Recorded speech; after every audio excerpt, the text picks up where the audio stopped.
कहानी। एक खोया हुआ खजाना। बहुत समय पहले की बात है। एक छोटे से गांव में एक लड़का रहता था जिसका नाम अर्जुन था। अर्जुन बहुत ही साहसी और उत्साही था। वो अक्सर अपने दादा से खजानों की कहानियां सुनता था जो उन्होंने अपनी जवानी में सुनी थी। दादा ने उसे बताया था कि गांव के पास एक पहाड़ी में एक पुराना खजाना दफन था जिसे कोई अब तक नहीं ढूंढ पाया था। अर्जुन को ये कहानी इतनी आकर्षक लगी कि उसने तय किया कि वो इस खजाने को ढूंढ कर दिखाएगा।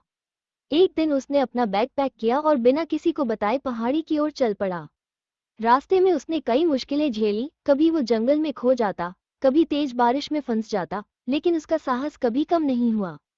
अर्जुन ने पहाड़ी के शिखर तक पहुंचने के बाद एक गुफा देखी जिसमें किसी समय कोई साधु या साध्वी रहा होगा। गुफा के भीतर उसे एक पुरानी संदूक मिली, लेकिन जब उसने उसे खोला तो उसमें सोने चांदी के सिक्के या जवाहरात नहीं थे।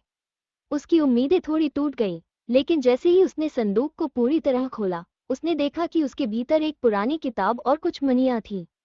अर्जुन ने किताब को खोला और उसमें लिखा हुआ पाया, खजाना बाहरी चीजों में नहीं, बल्कि अंदर की यात्रा में छुपा है। वो खजाना जो सच्ची मेहनत और साहस से प्राप्त होता है, वही सबसे बड़ा खजाना है। अर्जुन ने इस किताब को पढ़कर समझा कि असली खजाना वही है जो हम अपनी यात्रा के दौरान सीखते हैं। उसे यह एहसास हुआ कि उसका साहस, संघर्ष और आत्मविश्वास ही सबसे बड़ा खजाना था।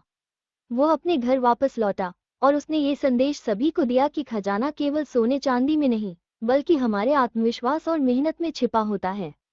निष्कर्ष। असली खजाना जीवन के अनुभवों, संघर्षों और आत्मसमर्पण में होता है। ये खजाना कभी खो नहीं सकता, क्योंकि यह हमारी आत्मा में बसा होता है।